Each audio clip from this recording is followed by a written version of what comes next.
Depuis l'été dernier, la Fédération départementale des chasseurs de la Vendée et la Fondation pour la protection des habitats de la faune sauvage sont copropriétaires d'une zone humide localisée en Marais breton. Cet espace naturel est localisé sur la commune de Bois-de-Séné. Nommée la Borderie du Marais, cette ancienne ferme a une superficie totale de 68 hectares.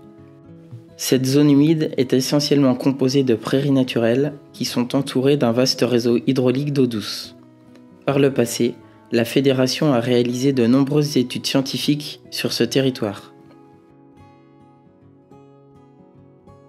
Il s'agissait de suivis sur les oiseaux d'eau reproducteurs, sur la gestion de l'eau et de la végétation des plans d'eau, sur les invertébrés d'eau douce ou encore d'opérations de bagage destinées au suivi de la bécassine des marais.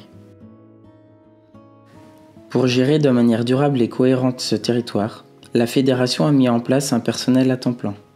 La gestion de cette zone humide est guidée par un plan de gestion décennal, programmant l'ensemble des suivis et des opérations à mener pour préserver la biodiversité de cette zone humide.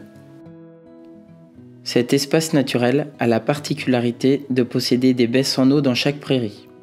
Souvent peu profondes, elles sont alimentées par les eaux de pluie hivernale et présentent une végétation typique des zones humides avec par exemple des joncs. Le réseau hydraulique représente un linéaire supérieur à 15 km. Essentiellement composé d'eau douce, ce réseau est en partie déconnecté de l'extérieur. Des ouvrages hydrauliques permettent alors une gestion différenciée des niveaux d'eau. Favorable à la faune sauvage, plusieurs zones de roselières sont présentes sur cet espace naturel. Formant aujourd'hui 1,5 hectare, elles sont destinées à se développer. Enfin, une quinzaine de mares sont répartis sur le territoire. Ces habitats aquatiques, bien que limités par leur taille, n'en sont pas moins importants pour la faune et la flore. Cette diversité d'habitats garantit la richesse de ce territoire pour les oiseaux d'eau, que ce soit en période de migration, d'hivernage ou de reproduction. En période de nidification, ce site accueille de nombreux anatidés et limicoles. Nous y retrouvons par exemple des canards colverts, des canards souchés, mais aussi des chevaliers gambettes, des vanneaux huppés, des échasses blanches et bien d'autres espèces typiques du Marais breton. Du côté des mammifères, la présence d'un réseau dense de garennes permet aux populations de lapins de se maintenir. Afin d'avoir une vision globale de la vie animale sur le site, d'autres espèces seront suivies. Il s'agira des poissons, des reptiles, des amphibiens, des lépidoptères ou encore des odonates. L'intérêt de cette zone humide ne se limite pas à la faune. C'est pourquoi des relevés botaniques vont être effectués pour mieux appréhender l'intérêt floristique du site.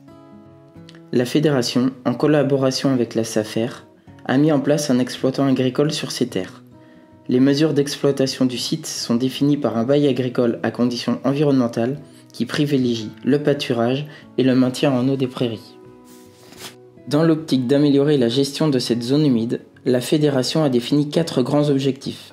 Le premier est la préservation des prairies naturelles humides.